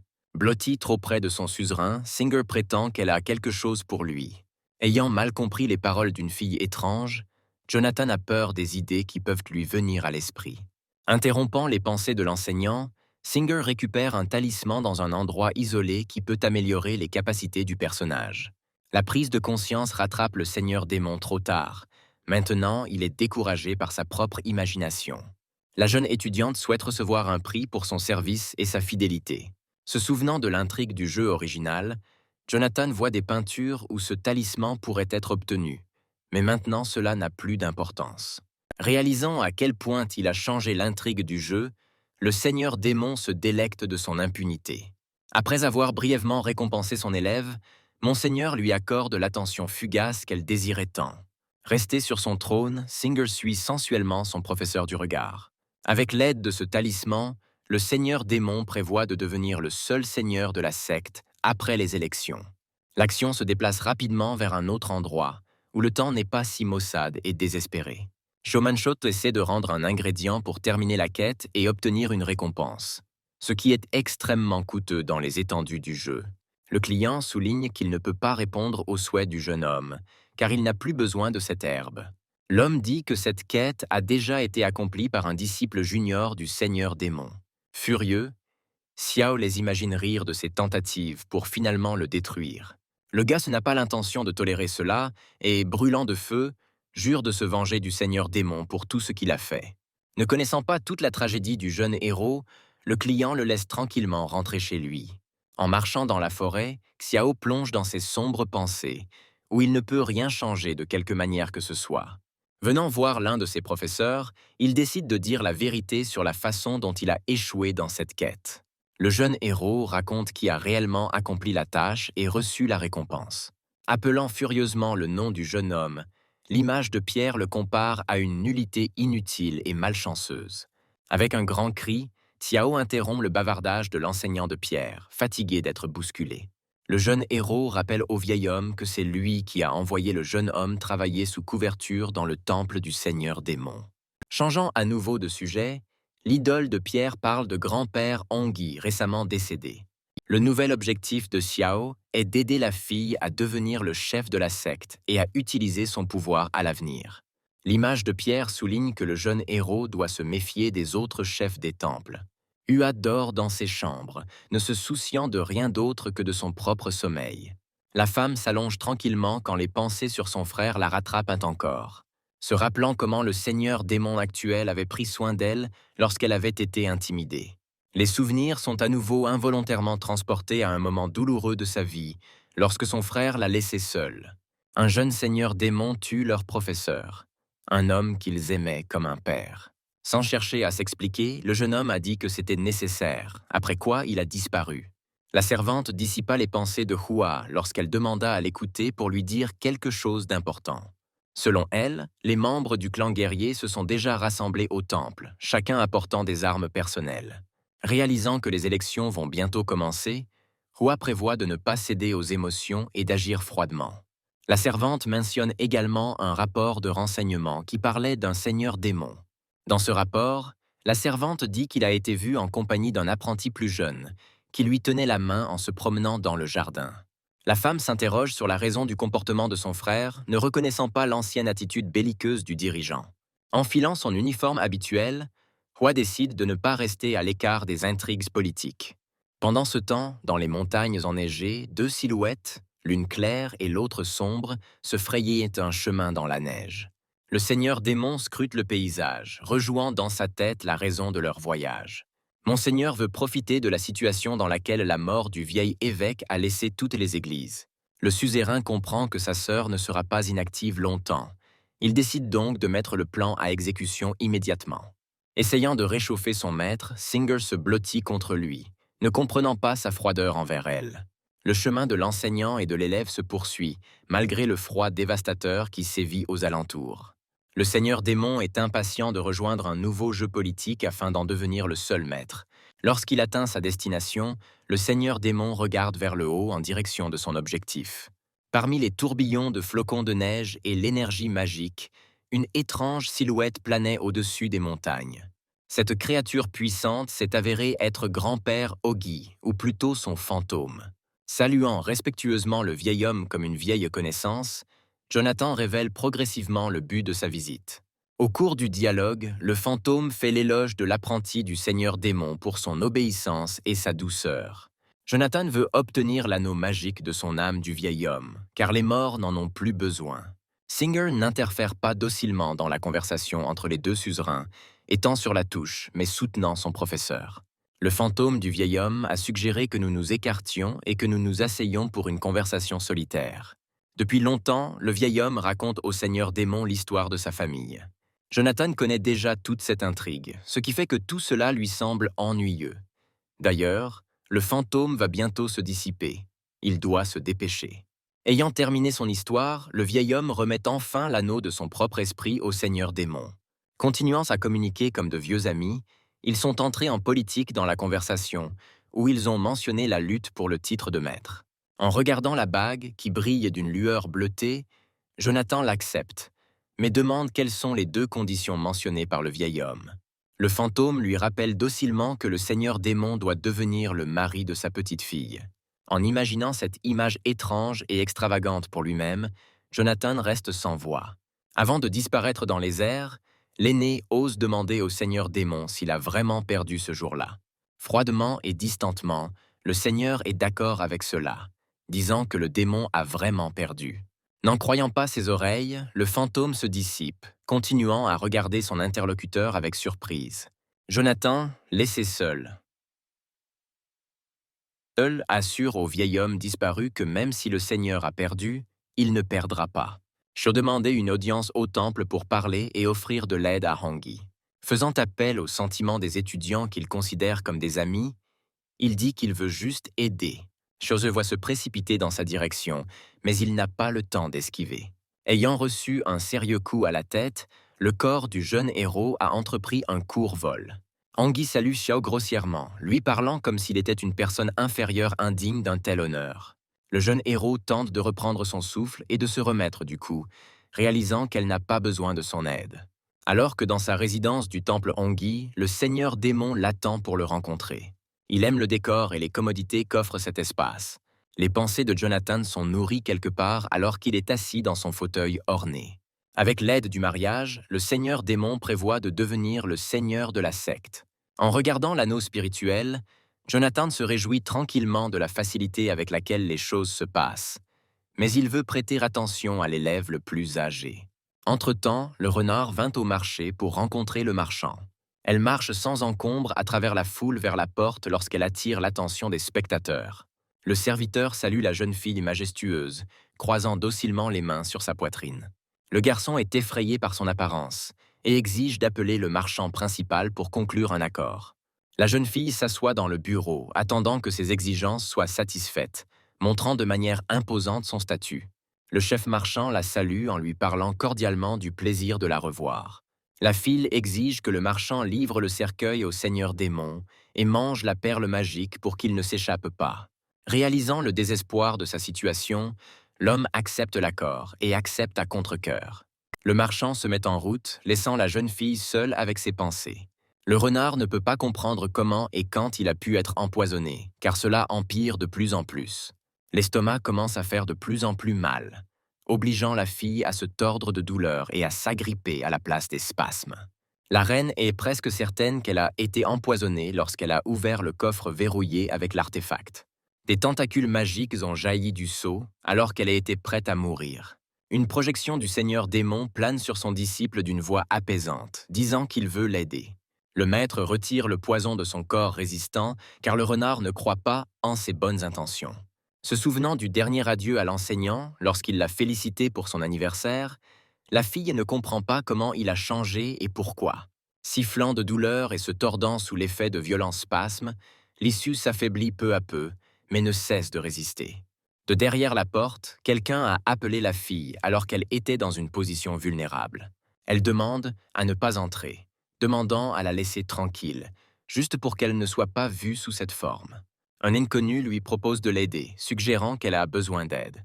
L'issue refuse catégoriquement l'offre, disant qu'elle est simplement fatiguée. L'étranger écoute les demandes de la jeune fille et s'en va sans dire un mot de plus. Pendant ce temps, Lissou se sent beaucoup mieux, ce qui le rend très surpris. Le maître l'avertit qu'il l'a dépouillée du poison et du sceau maudit, mentionnant qu'il sera heureux de la voir à la maison.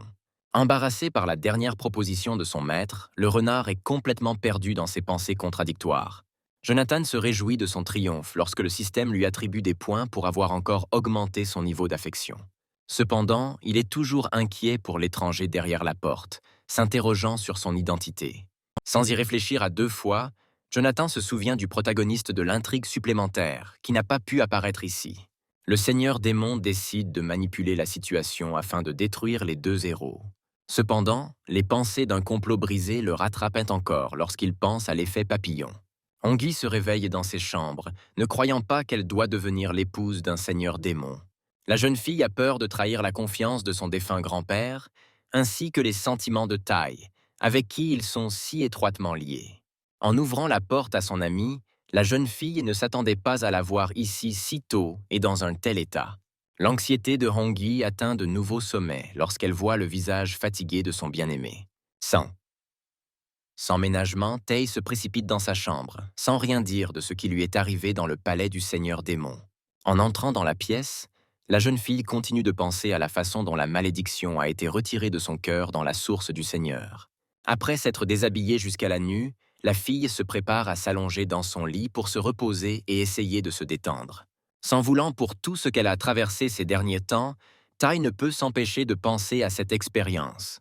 La fille se déteste pour ce qui s'est passé et pour les pensées qui reviennent sans cesse à son professeur. Le chef du temple, Ren, s'entretient avec sa chère épouse, dont il place l'opinion au-dessus de la sienne. Anna, la femme du maître, reste froide et indifférente à sa présence et parle d'aider Hongyi. Ren dit que puisqu'elle est sa nièce, il devrait aider Hongyi à devenir le dirigeant. Un coup sec et puissant fit sortir l'air des poumons de la tête du temple, qui ne semblait même pas essayer d'esquiver. Tombant docilement au sol, Ren ne montrait que de l'humilité et du plaisir dans sa position avec ses émotions. Anna lui rappelle que le Seigneur Démon est trop beau pour rivaliser avec lui. La femme réprimande vivement son mari pour sa myopie dans l'aide, lui interdisant d'aider sa nièce. Leur dialogue fut interrompu par un serviteur debout à l'extérieur de la porte de la salle du trône qui intervint soudainement. Le serviteur, sans entrer dans la pièce, rapporte l'apparition du Seigneur Démon sur le terrain du temple.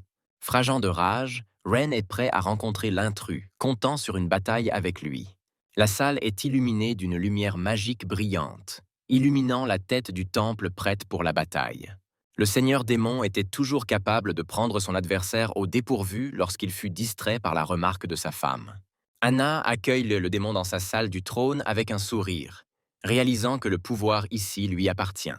Après avoir répondu cordialement à la salutation, Jonathan s'approche, se rapprochant d'Anne, ignorant son mari. Répondant furieusement à la froideur de son adversaire, Ren se prépare à attaquer à nouveau. Avec du feu dans les yeux, il prouve au méchant qu'il n'a pas le droit de communiquer avec sa femme sur un tel ton. Ne voulant plus écouter les bavardages de son mari, Anna décide d'agir.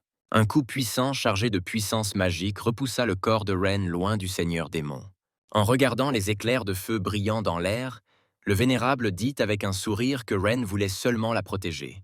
Comprenant ses ricanements, Anna va à la rencontre du Seigneur Démon, lui parlant de l'insignifiance de son mari.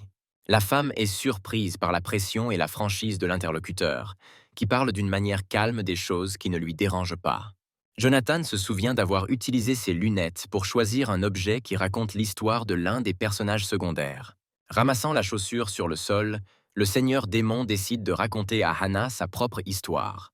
Lorsqu'elle était enfant, une guerre de clans sanglante faisait rage autour d'elle. Le seigneur du temple, Izzy, avait pris soin du corps de la jeune fille, espérant l'utiliser à son avantage.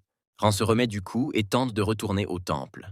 Monseigneur menace la jeune fille, montrant qu'il connaît toute la vérité sur elle et son mari.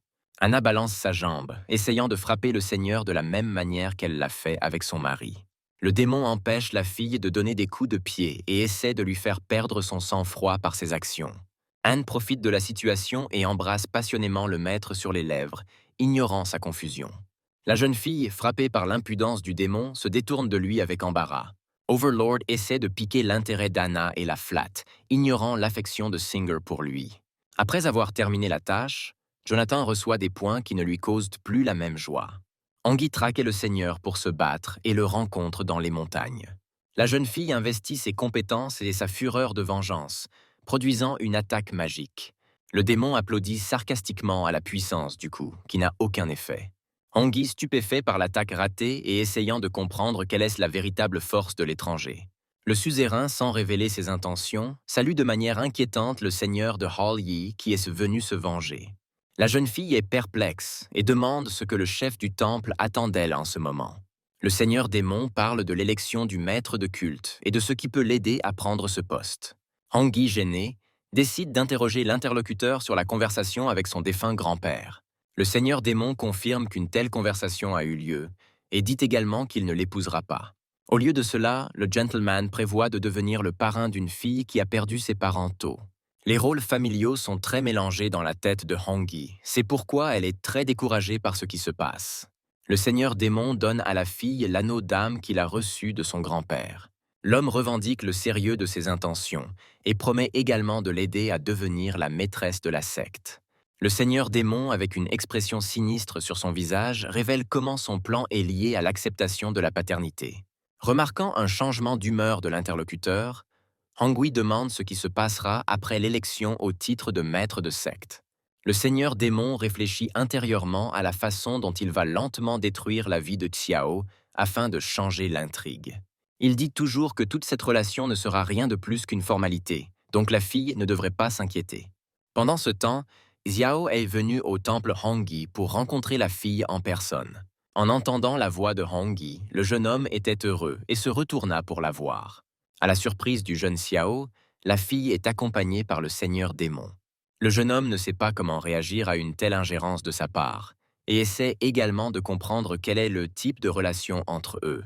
Hongyi ne peut toujours pas accepter cet état de choses pour lui-même, ne comprenant pas comment traiter le seigneur comme un père ou un mari.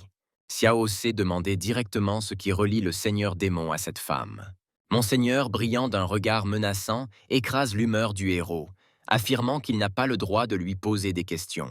Sans voix, Xiao a été effrayé par son interlocuteur, réalisant que ce n'était pas un adversaire de son niveau, surtout avec un bras.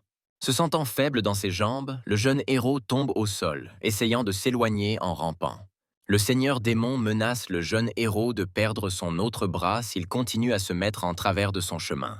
Réalisant la gravité de la situation, Xiao essaie désespérément de comprendre comment agir et pourquoi sa vie a été si bouleversée. Le jeune homme a l'impression que sa vie a été complètement changée, le laissant dans l'ombre du pouvoir du seigneur démon. Tant que le processus de réflexion de Xiao se poursuivait, le seigneur décida de ne pas perdre de temps. Le seigneur démon s'en va, ignorant le héros avec défi. Pour lui-même, Jonathan se moque, pensant à la façon de ruiner davantage sa vie et de changer l'intrigue originale. Laissant le héros attristé seul, le seigneur démon s'en va, emmenant avec lui le faible Hongyi. Au bout d'un moment, lorsque la lune s'est déjà levée au-dessus du sol, l'action est transférée à la maison de Tai. Les filles s'assoient l'une en face de l'autre et méditent, essayant de trouver un équilibre avec leurs émotions et leurs sentiments. Hongyi est incapable de se concentrer sur lui-même à cause des pensées du seigneur démon, qui est censé jouer le rôle de mari, mais maintenant de père.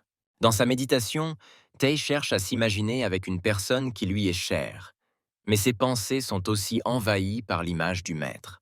Réalisant que la paix intérieure leur échappe, les filles se retrouvent dans un état similaire. Hongyi se détourne embarrassé, ignorant que Tai se sent également profondément découragé. Le seigneur démon célèbre une autre victoire dans sa salle du trône, se préparant pour le jour de l'élection du seigneur de la secte. Jonathan décide que si les choses ne se passent pas comme prévu, le dernier atout dans une telle situation sera des insectes venimeux magiques. Le système donne une nouvelle tâche à Jonathan, qui recevra une lame légendaire pour avoir tué le maître ancien d'un autre temple. Le chanteur salue son maître, lui demandant une audience, le distrayant de ses pensées. La jeune fille rapporte que la tâche de transmettre de fausses lettres aux anciens du clan a été menée à bien avec succès. Singer sourit sournoisement, disant à quel point l'autre prétendant au rôle de seigneur de secte est furieux. En effet, Meng Hu, le chef du temple militant, est extrêmement mécontent de la situation. Plusieurs anciens se détournèrent immédiatement de sa candidature aux élections, en raison des machinations du seigneur démon. L'homme ne se décourage pas, refusant d'accepter la défaite si précipitamment. Meng Hu est furieux de la rivalité, affirmant qu'il a encore des atouts dans sa manche. Satisfait de lui-même, ainsi que de la tâche accomplie, le seigneur démon rit bruyamment des difficultés de son rival politique. L'institutrice demande à la jeune fille pourquoi elle n'a pas regardé le contenu des lettres, surprise de son désintéressement. Singer tombe dans les bras du maître, affirmant qu'elle est plus intéressée par le professeur lui-même et qu'il lui donnera l'information s'il le souhaite. Une nuit magique est imprégnée d'une atmosphère de magie et de mystère qui se déroule à la surface de l'eau. Les femmes silencieuses se rassemblèrent en demi-cercle, attendant l'apparition du guerrier sacré. Des cercles sur l'eau sont apparus sur l'eau, comme à l'appel de novices sans prière. Un puissant flux d'eau fend l'air avec une force incroyable, pulvérisant tout autour avec des gouttes. Les chefs des temples admirent l'habileté de la sainte, car elle a failli avoir affaire au seigneur des démons. Une femme apparaît du courant d'eau ascendant, remplie d'une aura divine. En apparaissant, la femme donne immédiatement des instructions au chef des sectes Dao, avec l'intention de finalement détruire le seigneur démon. Les gens se rassemblent déjà pour la cérémonie d'élection du seigneur de la secte pour soutenir leur élu avec leur voix. Défendant farouchement leur droiture, les spectateurs tentent de se prouver les uns aux autres que c'est leur choix qui est juste. L'opinion du garçon à qui il veut voter en faveur du seigneur démon est très troublante pour les masses. Un char magique a couru dans le ciel au-dessus de la foule de gens ordinaires, amenant la prétendante Hua à la cérémonie. Le disciple Xiao arrêta le char au bon endroit et demanda aux gens de s'éloigner de sa maîtresse. Se tenant docilement à l'entrée, le jeune homme donne sa main au seigneur du temple, en signe de respect. La femme descendit de la voiture, ne remarquant pas le geste du jeune héros, continuant à l'ignorer. Leurs pensées sont interrompues par l'annonce de l'arrivée du prochain prétendant. Un autre carrosse balaie le ciel, transportant un autre seigneur du temple. Anna est fièrement assise à l'intérieur du char tandis que son mari, le seigneur nominal du temple, joue le rôle de cocher.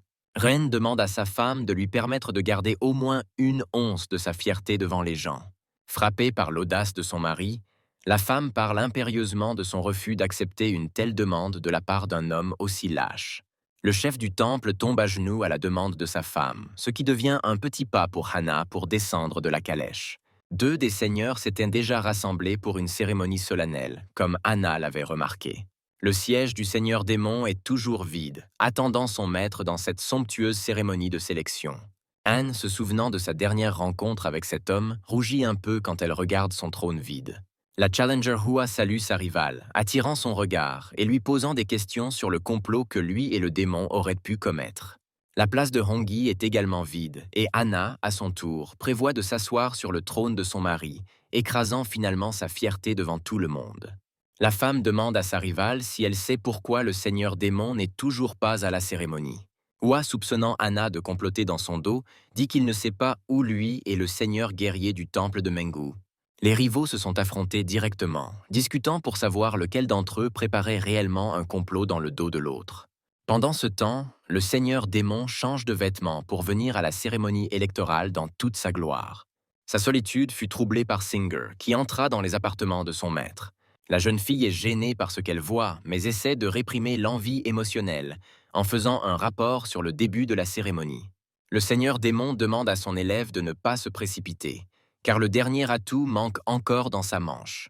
La sphère d'observation devint plus active à la volonté du maître et montra le chef de la guilde marchande se précipitant vers eux avec une charge. Singer s'enquiert du contenu du colis, suggérant qu'il pourrait s'agir de la légendaire épée de l'âme. Le seigneur démon confirme l'hypothèse du jeune apprenti en parlant de la qualité de cette épée. Les femmes continuent de se disputer sur leur implication dans une conspiration l'une contre l'autre impliquant un démon. Anna souligne que Hua connaît apparemment bien le seigneur démon. C'est pourquoi elle est celle qui est en collusion. Le Challenger Menghu interrompt la dispute inutile entre les rivaux en riant de la scène. Les femmes tournent leur attention vers un nouvel arrivant qui, comme elle, est venu pour prendre le pouvoir. Mgr Menghu sourit et dit que les disputes sont inutiles aujourd'hui. Une foule de personnes s'était déjà rassemblée pour assister à la cérémonie de choix du maître de secte. Le disciple du milieu taille est venu à un endroit bien en vue pour annoncer l'apparition des prétendants et informer les gens du début de la cérémonie. La jeune fille lit l'ordre du Conseil des Anciens, qui stipule que Hongyi a le droit de se battre pour le droit d'être le dirigeant. Les gens ont pris une telle déclaration avec une certaine incertitude qu'une jeune fille puisse faire face à un tel travail. Inquiet de tout ce qui se passe, Hongyi se demande pourquoi le seigneur démon est retardé. Tai continue de lire le parchemin d'instructions à haute voix, pensant à son maître et à la raison de son retard éhonté. Après l'annonce du challenger de Mengu, un grand nombre de personnes l'ont soutenu par des applaudissements, criant son nom et lui souhaitant la victoire. L'ancien, voyant une réaction si violente dans les masses, réfléchit que Mengu peut vraiment être digne. L'homme est déjà confiant dans sa victoire aux élections. Il ne veut donc pas prendre en compte la force des autres prétendants. Afin de résoudre rapidement le problème de se faire le maître de la secte, Mengu défie Hua en duel. Après que Tai ait signalé la violation des règles au candidat, l'homme a ri à sa remarque, soulignant sa position. Incapable de résister à une telle insulte, la jeune fille se précipita dans la bataille avec le violateur des règles sacrées, oubliant sa force. Mengu accepte le défi d'une jeune disciple du Seigneur Démon, imprégnant son balai de magie pour effrayer les mouches. Attrapant la lame de l'épée Tai, l'homme bloqua le cou de la fille, tenant son corps avec son énergie. La Challenger Hua ne s'est pas contentée de regarder le duel de forces inégales, elle a donc décidé d'aider l'étudiant moyen. Amplifiant son pouvoir à plusieurs reprises avec l'aide de la magie de la sœur du Seigneur Démon, Tai se libéra de ses chaînes, les coupant. Mengu est perplexe et bouleversé par la perte de son balai répulsif à mouche préféré. Hua intervient personnellement cette fois-ci, disant qu'il est honteux pour le challenger de combattre des disciples d'autres temples. Mengu n'était pas perdu et convoqua son premier disciple pour une bataille plus honnête avec Tai. En regardant tout ce qui se passe, Hongyi est très inquiet pour sa petite amie, il ne peut donc pas rester à l'écart. La jeune fille a décidé de se joindre à la confrontation, soutenant sa chère amie. En regardant ce qui se passe, Anna a l'air inquiète, car le pouvoir du prétendant militant Mengu est vraiment grand. L'ancien refuse de séparer les prétendants, soulignant que le seigneur de la secte doit aussi être le plus fort. Imprégné de l'énergie magique d'absorber les âmes, Menhu sourit malicieusement, se préparant à une confrontation. L'élève senior du Challenger défend farouchement la justesse de son professeur, croyant en son invincibilité. En l'espace d'un instant, le jeune homme disparaît dans un flot magique d'origine inconnue. La foule s'est séparée effrayée, ouvrant la voie aux invités nouvellement arrivés. Le Seigneur Démon lui-même intervint dans la bataille, accompagné d'un étudiant plus jeune. Singer s'incline devant le professeur, lui permettant de monter les escaliers dans un geste de soumission et de respect. Tai, voyant son maître, est sincèrement heureuse qu'il ait pu empêcher la bataille, mais elle est incapable de le dire. Le Seigneur Démon traverse la place dans des jets d'énergie sombre, armé d'une nouvelle arme légendaire.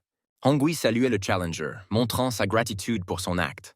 Le Seigneur Démon félicite sincèrement la fille pour son travail bien fait. Tai s'approche de son professeur, mais est gêné de lui parler, ce qui rend ses mots difficiles à enchaîner en une phrase. Se rendant compte du bien-être de la jeune fille, le Seigneur Démon se tourne vers Menhu, soulignant que ses étudiantes ne doivent pas être déshonorées. Le prétendant belligérant répond à une telle remarque par un silence malicieux, en regardant furieusement son adversaire. À l'avance, avant de venir sur la place, Jonathan a dépensé ses verres pour ouvrir plusieurs coffrets cadeaux. Dans les ensembles, il obtient plusieurs nouvelles capacités pour manier des insectes venimeux, dont une menthe religieuse. Le deuxième type d'insecte, la cigale du tonnerre, aide le Seigneur à paraître plus fort, comme s'il n'avait pas perdu son immense pouvoir. L'ancien ne peut pas comprendre quel genre de pouvoir est activé devant lui maintenant. Après tout, c'est quelque chose de nouveau. Usant de son influence, le Seigneur Démon suggère que seuls les hauts fonctionnaires votent pour que tout soit juste. Offensé par une telle ingérence, Mengu s'oppose à une telle offre, car il a une armée d'admirateurs de son côté. Dans un dialogue mental avec son frère, le chef de Hua lui dit que sa sœur est morte, ne laissant que le saint seigneur du temple. Cependant, malgré toutes les contradictions, la femme soutient la position du Seigneur Démon, acceptant sa proposition. Jonathan s'est dirigé vers son siège vide lors de la cérémonie. Il pense en lui-même au succès du plan, ne trouvant pas Xiao à proximité et heureux que tout se passe bien. La dernière cible à entraver la grandeur du Seigneur Démon n'est que Mengu. En regardant son adversaire, il planifie mentalement comment il va gérer ce challenger belliqueux. Ne comprenant pas une interférence aussi grossière, Mengu demande pourquoi le démon est contre lui, puisqu'il n'était pas adversaire auparavant. Froidement et arrogant, l'évêque lui rappelle l'insulte qu'il avait infligée à son disciple avant son arrivée. Furieux de ce qui se passe, Mengu refuse de supporter cet état de fait. Activant son pouvoir magique, l'homme se prépare au combat, acceptant la proposition d'un vote des plus hautes autorités. Jonathan sourit en voyant à quel point il était facile de manipuler son adversaire dans un tel jeu. Le seigneur démon envoie de nouveaux insectes vers Mengu, qui ne remarque pas de si petits adversaires. Le vote parmi les plus hautes autorités des temples est terminé, ce que Tai rapporte à haute voix en lisant le rouleau. La plupart des anciens soutenaient Anguille, ce qui ne surprit pas Mengu, et se contenta de sourire. Le seigneur démon soutient la fille avec des mots, disant qu'il croit en elle et en sa chance de devenir le nouveau seigneur de la secte. Continuant à annoncer le verdict du Conseil des Anciens, Tai dit que la plupart des têtes de l'autel ont voté pour Hongui. Dans la rage et la colère noire, Mengu essaie de comprendre comment cela a pu arriver, puisque la plupart de ces personnes étaient de son côté. Réalisant ce qui se passait, il réalisa que les lettres et les voix des têtes de l'autel avaient été falsifiées par le seigneur démon.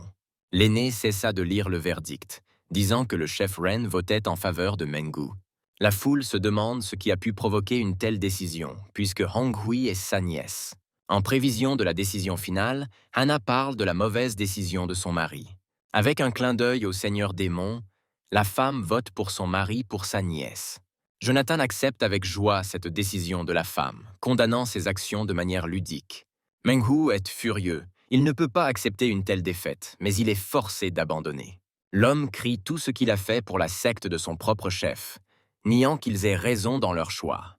L'aîné tente de calmer le demandeur en lui disant que de cette façon, il ne fait qu'aggraver sa situation.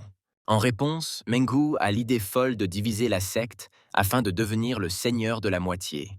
Le seigneur démon souligne le ridicule de cette idée, car elle détruit tous les fondements et les traditions. Le seigneur dit que très probablement, à en juger par l'expression sur le visage de l'aîné, Mengu a même perdu sa loyauté.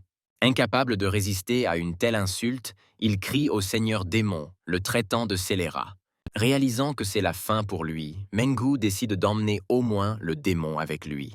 Le chef du temple Hua réagit rapidement, essayant de protéger les autres des effets destructeurs du pouvoir de Mengu. Comptant sur une telle évolution des événements, Jonathan décide de révéler son dernier atout dans cette bataille.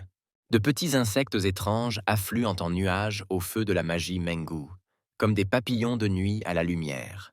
Jonathan se souvient de la chance qu'il avait de ne pas utiliser de magie près d'eux, car ils volent vers n'importe quelle source, la consommant. Le seigneur démon propose de faire un pari avec Mengu, où ce dernier doit résister à l'attaque de ces insectes.